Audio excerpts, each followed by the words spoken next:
Okay, good afternoon, and thank you for joining us today. This is the first in our New Forest Together interview series where we speak directly with the people who understand the risks posed by the government's decision to break apart the New Forest district. Today, we're joined by two leading voices from the New Forest Association, the oldest campaigning organisation in the forest, founded in 1868, and still at the forefront of protecting our precious landscape, ecology and heritage. We have with us today Sarah Nield, Chair of the New Forest Association, and Dr. Jo Ivey, researcher and author of the 2025 report on backup grazing and commoning. Thank you both sincerely for being here today. Before we begin, I want to briefly set the context to viewers. So as you'll be aware, the government's decision to adopt option 1A will split apart the New Forest district, moving Totton and the Waterside into a Southampton orientated authority. The remainder of the New Forest will be placed into a new Mid-Hampshire unitary made up of the rest of Test Valley, which itself is being divided, Winchester and parts of East Hampshire. This is a decision overwhelmingly rejected by residents, unsupported by evidence, and widely viewed as damaging to the forest's ecological, cultural and financial sustainability. Placing the Waterside under a predominantly urban, city-focused authority presents serious risks to the wider New Forest, and today we're going to explore with our very special guest speakers why. So, Sarah, could you start by introducing yourself and the work of the New Forest Association, please? Yes, thank you, James. Well, I'm Sarah Nield. I was a professor of property law at the University of Southampton for some 30 odd years. So I've got so I'm a lawyer by way of background and expertise. I kind of got into things all New Forest when I was asked by the verderers to look into the legal framework of the forest. And I wrote a little book about that, which sadly is now out of print. But since retiring, I sometimes say I'm just not being paid anymore because I just seem as busy with the work of the New Forest Association. And for those that don't know, as James has said, we're a very long established organisation. We've been really working for over 150 years to protect the New Forest. Originally, it was against the threat of it being enclosed and no longer being open space and common land. So, to some extent, we like to claim that the forest is the way it is because of the commoners and the New Forest Association. But I mean, nowadays, our guiding priorities really are to protect and sustain the forest and to promote an understanding of its unique qualities. And we do that by kind of being at what we like to call it sort of the independent voice of the forest. So we engage with the main forest organisations and various bodies, the National Park, Forestry England, the verderers, and many other charities as well, RSPB, New Forest Biodiversity Forum and so on, really to cast a critical, but I'd like to think constructive eye over what those authorities are doing, what the Forestry England's doing, what other councils are doing and so on. Really keeping the interests of the forest and its landscapes, its ecology, and also its cultural heritage very much in mind and to the forefront, because sometimes our other priorities can overtake those bodies, I have to say. And perhaps we're seeing a little bit of that now. It's quite the pedigree of the association. Possibly, yes. Thank you for that, Sarah. Jo, could you introduce yourself and perhaps your research background? Yes, I've been researching commoning in the New Forest for almost 40 years now. I've carried out 3 censuses of the commoning population, as well as studies on commoners' housing and backup land, the economics of commoning, and the need to increase public awareness and respect for commoning, the roles it plays in maintaining the New Forest environment. And I undertook this as a member of the NFA. I undertook this survey last year on backup land, which is the basis of the report that you've spoken about. Brilliant. And that kind of is a nice segue into our first question, really, and sort of why the Waterside matters. So, as you referenced, Jo, that report published by the NFA highlights that between 52% and 63% of grassland in the Waterside parishes is already used as backup grazing. Jo, could you just sort of explain to us why the Waterside is so essential to the functioning of the commoning system? And what would happen if this land were absorbed into an authority which is more city-minded? Well, Waterside is part of the New Forest. That's the bottom line. As the report demonstrated, the area is presently home to 10% of the active commoning population. It also includes quite a large area, about 8% of the backup land is located. And one of the reasons that this happens is because both grazing land and homes in the Waterside are more affordable than the area covered by the national park. So young commoners, no starting up in commoning, are more likely to be able to rent or buy property there. So the backup land is essential for affordable backup land, which is very scarce across New Forest. It's used for all sorts of other purposes than commoning, for recreational horsekeeping, and solar farms and so on are becoming quite an issue for planning on specifically land that is very good for backup. As regards the effect of the takeover of the area by a Southampton-led authority, we don't really know. We've got no idea what's going to happen, but it's quite clear that development pressure on that land, on that precious backup land, will be incredibly increased, and therefore make it more expensive and more unobtainable for commoners, because it's not just commoners who live in Waterside who use backup grazing in Waterside, it's commoners across the forest who can't afford or find backup land in other parts of the forest. And you've actually sort of gone into my next question, really, in answering it nicely. What would be the real world consequences then for grazing availability? Kind of touch on that, the affordability and the long-term viability, really, I suppose, of commoning on the Waterside if this were to happen. And does that pose a risk, really, to kind of a way of life across the forest? Well, commoning has been under pressure for a long time. It's the area of the New Forest has been squeezed as urban areas have developed around it, from Southampton and Bournemouth, and even in the north. And the small areas that are surround the forest are vital in order to keep the animals on the forest, because most of the cattle and quite a lot of the ponies don't spend all their time on the forest. The backup land is there specifically to bring them off in the winter when the grazing isn't good, and to grow hay and silage for animals during the winter. But also when you're finishing a pony or a cow off, it's to bring them up to good standards for sale.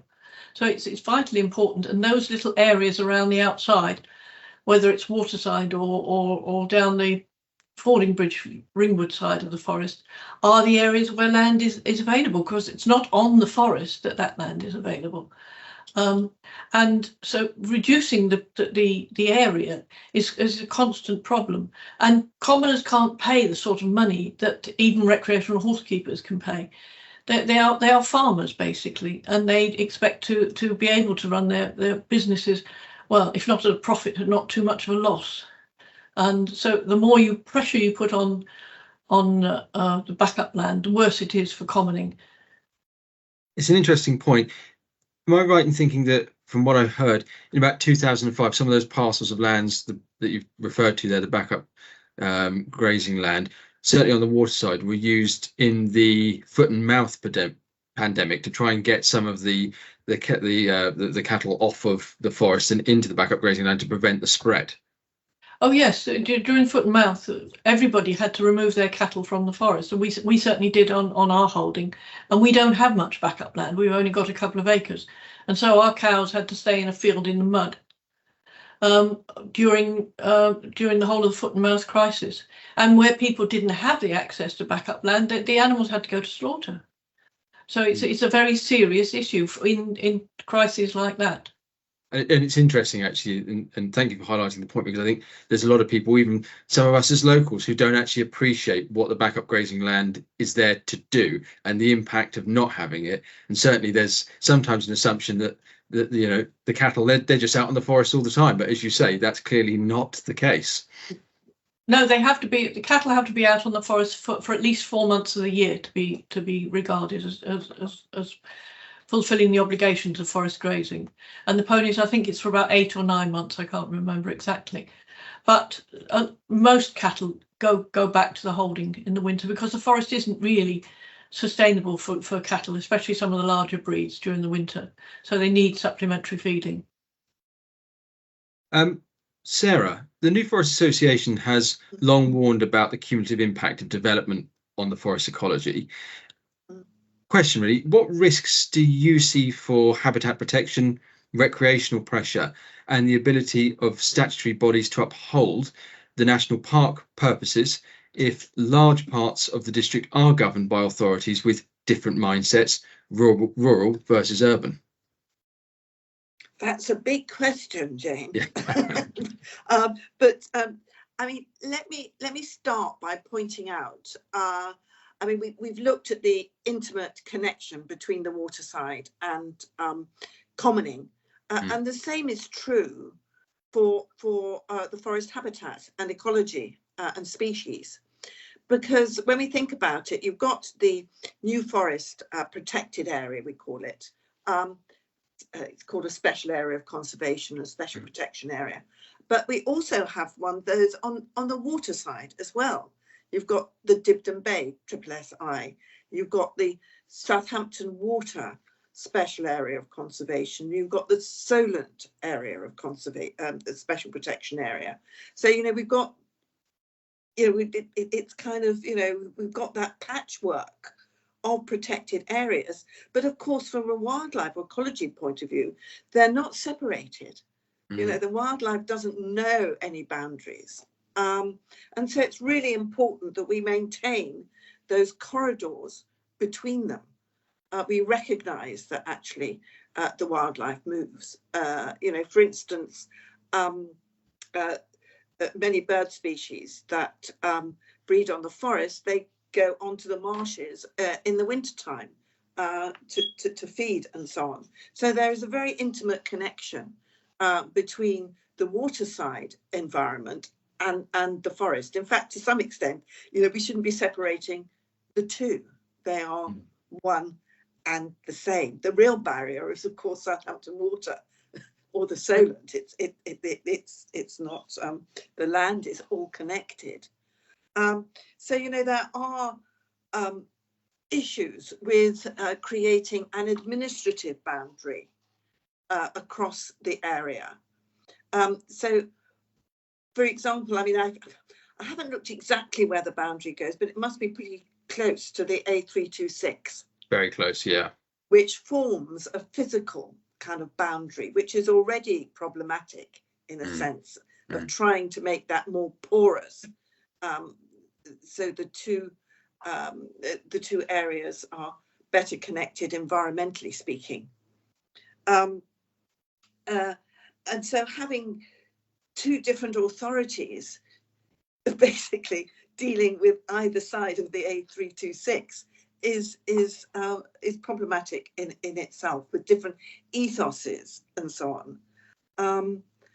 I mean, there's kind of always been a bit of a draw towards the east from the Waterside. There's been ferries across the Southampton Water and so on, and that was kind of accelerated in the war when you had the ports created, and this just seems like another step.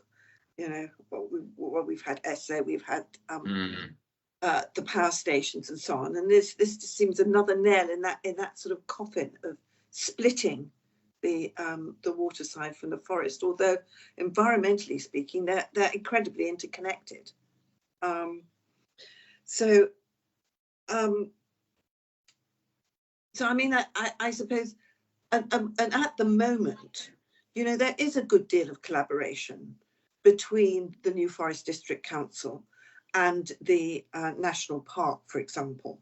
and other forestry organisations. You know, there's an understanding which has been built up over many years and many experiences, and splitting the waterside from the forest in that administrative sense is going to break down that institutional knowledge. We're going to have to build it up again, provided, of course, that both authorities are interested and willing to do that, and not actually view the waterside for, can I call quotes, other purposes, you know, their own purposes, which might be more economically focused or urban focused. Yeah, rather than socially or culturally focused on the original integrity of the New Forest. You're quite right. And on that point about the national park, I mean, evidently, you know, part of the national park is in Wiltshire, is it not? But now you're looking at part of it in Wiltshire, part of it in Mid-Hampshire, and then part of it, because large parts of it are in this new Southwest unitary, which includes Southampton. As you quite rightly say, the administrative functions there and the collaboration between those unitaries, therefore, is going to become even more precious. And there are some serious questions about how that will look going forward. I mean, if I can just give a rather prosaic example, it would be like the waste bins, which I think are being rolled out in the waterside as we speak. We were able, along with the verderers and Forestry England and the Commoners Defence Association, to work very closely with New Forest District Council to point out the risks that having food bins on the open forest presented to the stock, and they were very quick to react to that. I mean, it took a little bit of national pressure as well, but you know, very quick, and we found a workable solution to that. I just wonder whether the same incentive will be there for this awkward little spot, you know, on the edge of the forest, if we've got a council which rightly has many other pressures and many other importances for important matters for their constituents. You know, I think that's that could be a bit of a problem. Certainly in the south of the waterside, as you rightly know. Yes, where you have those sort of issues. I've forgotten what else you asked now, James. No, I think you've answered it very well. Very comprehensive. But because you do talk there about the different administrations, and obviously we've gone into that. But the NFA, as far as I'm aware, has previously highlighted that Southampton City Council has historically not contributed to ranger services, despite the significant recreational pressure which obviously the residents from that area place on the forest. So, and you did sort of touch on this a moment ago, Sarah, but what concerns does this raise about the future of the forest under a new, LGR proposal? Yes, thank you very much, James, for reminding me about that. Yes, we did a report which is actually recently just being published, which highlights the fact that Southampton City Council is totally failing to fulfil its statutory responsibilities regarding the financing of measures to overcome the adverse impact of recreation on the forest. You know, their residents come to the forest, and we love to welcome them and for them to enjoy the amazing landscapes and facilities that the forest has to offer. But you have to recognise that that creates an impact. And so there is legislation which requires local authorities to make payments to it would be to the national park to provide, for instance, rangers and educational material, initiatives and so on, which indeed their residents might enjoy. You might have ranger walks or things of that nature. And from freedom of information requests we've made, Southampton has quite willingly admitted that they aren't making those payments.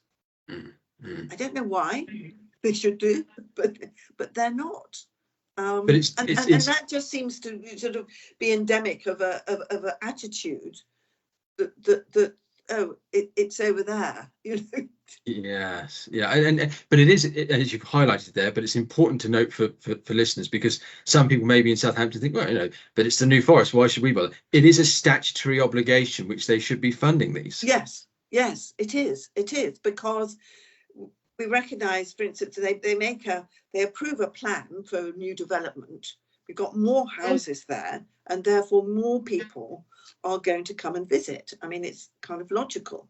And that involves the developer making a small payment to Southampton, which City Council, which they should be accounting to the national park, and then they're not. They're just not doing it.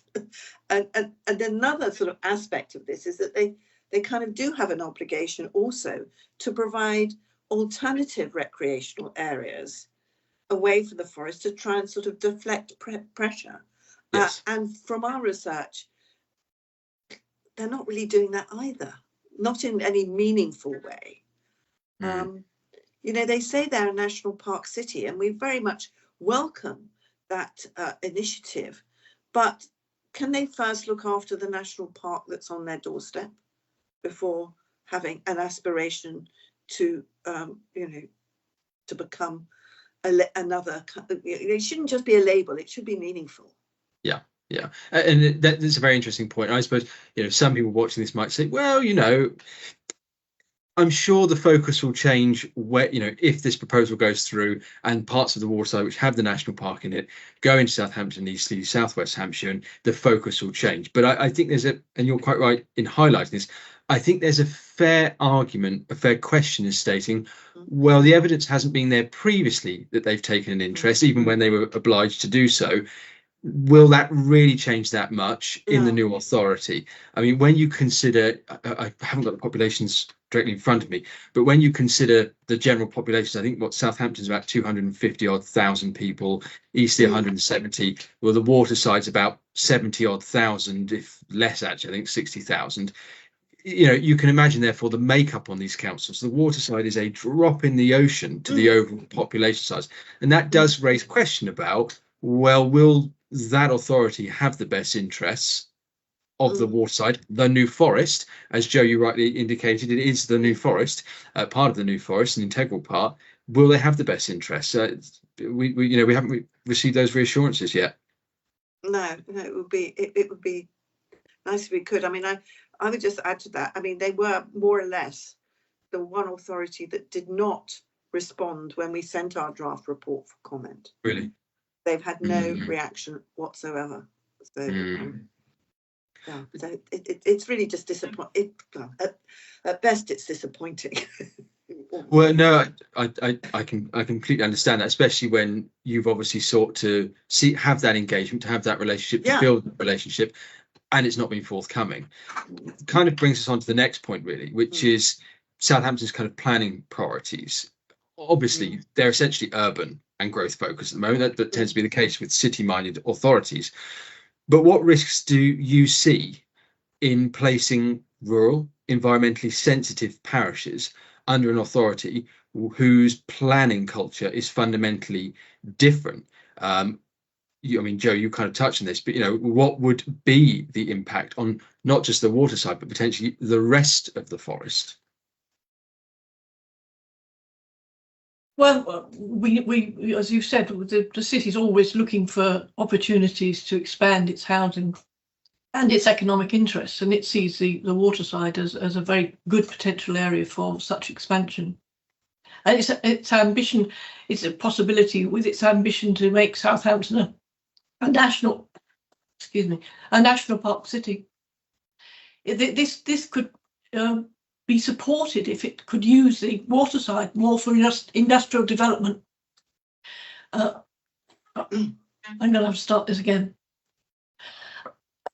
The city's ambition to make Southampton a national park city would be supported if more of its industrial development was moved into the western side of the river, and therefore it could see the whole of Waterside as an opportunity to green the Southampton at the expense of the forest.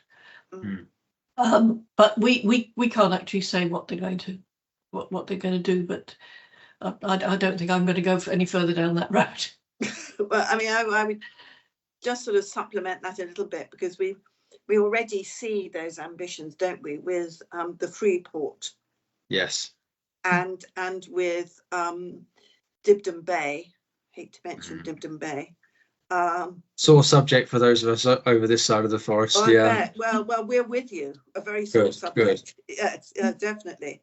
And one can't help but feel there's some incentive here.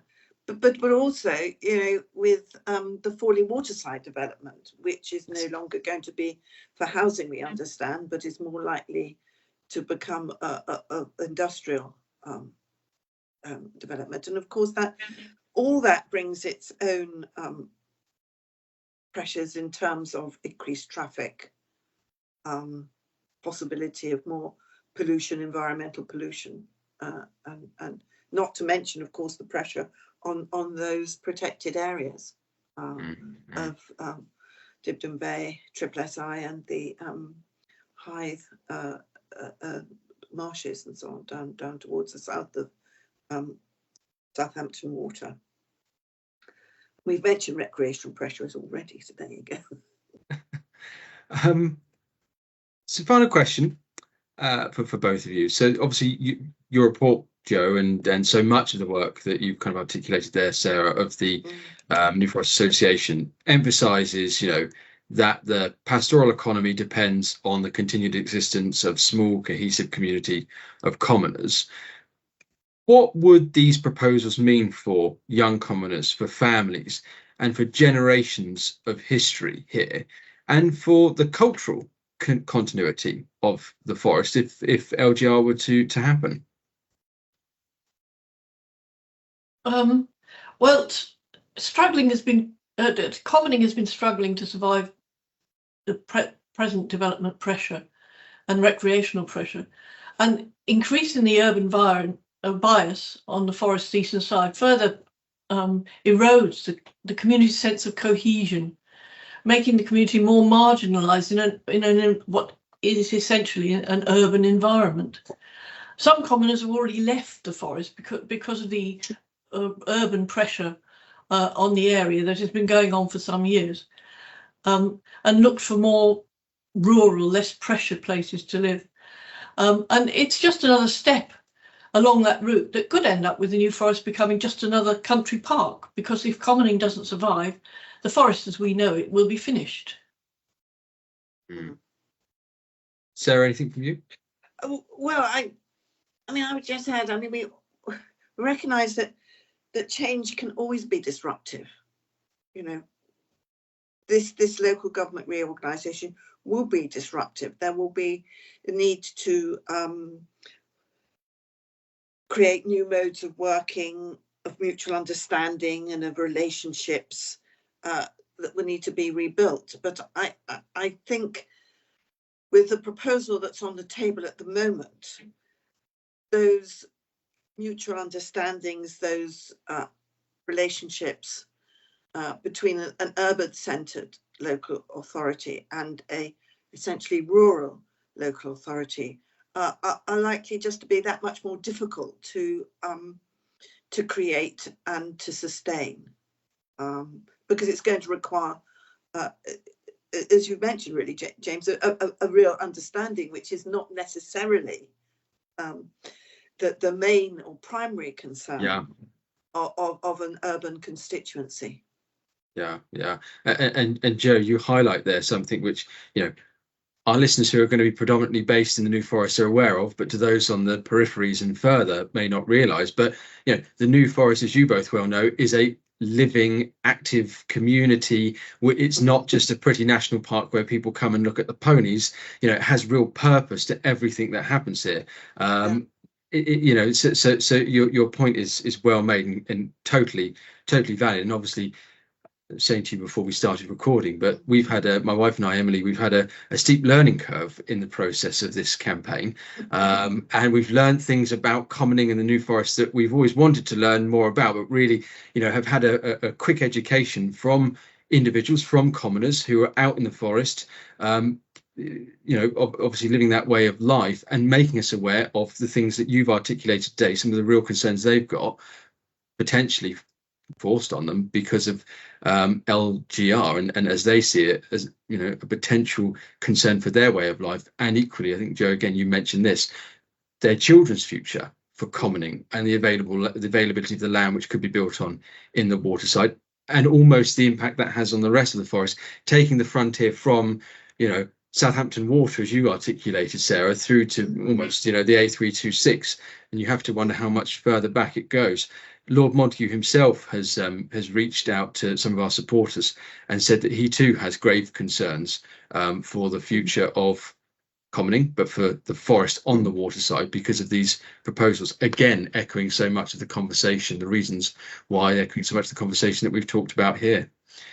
Because, perhaps I could just add, I think a lot of people don't appreciate that the forest that we enjoy depends, and its ecology, its environment and so on, depends absolutely critically on the grazing by large herbivores that commoning provides. It's not just a nice to have. It's actually fundamental. The diversity that we have, biodiversity we have here, is very much dependent on that grazing. Yes, I think when people come here, they see the ponies, they might even see the cattle, but they don't see the commoners. No. They don't realise that the New Forest is actually one large farm. It's not, the ponies aren't there for amusement. They're there to graze and to maintain the amazing widespread of distribution of very rare species, some of which are hardly known in other parts of the country. Very final question. I know I said the last one was, but actually I think you kind of got me thinking. For both of you, what would you say to the government, given the decision that we've come to is ultimately their decision to break apart the New Forest District, and the consequences that has as a result of the decision? What would you say to the government, Sarah? I'd say don't. Don't do it. I would also say come and learn a little bit more about the implications of what you are doing, because you have, we recognize that government is a balance. Okay? They've got their growth priorities, they've got their house building priorities, they've also got their environmental priorities. They talk about 30 by 30, 30 amount of land in high biodiversity by 2030. Well, you've got to balance those, and this is actually a real illustration of those balances.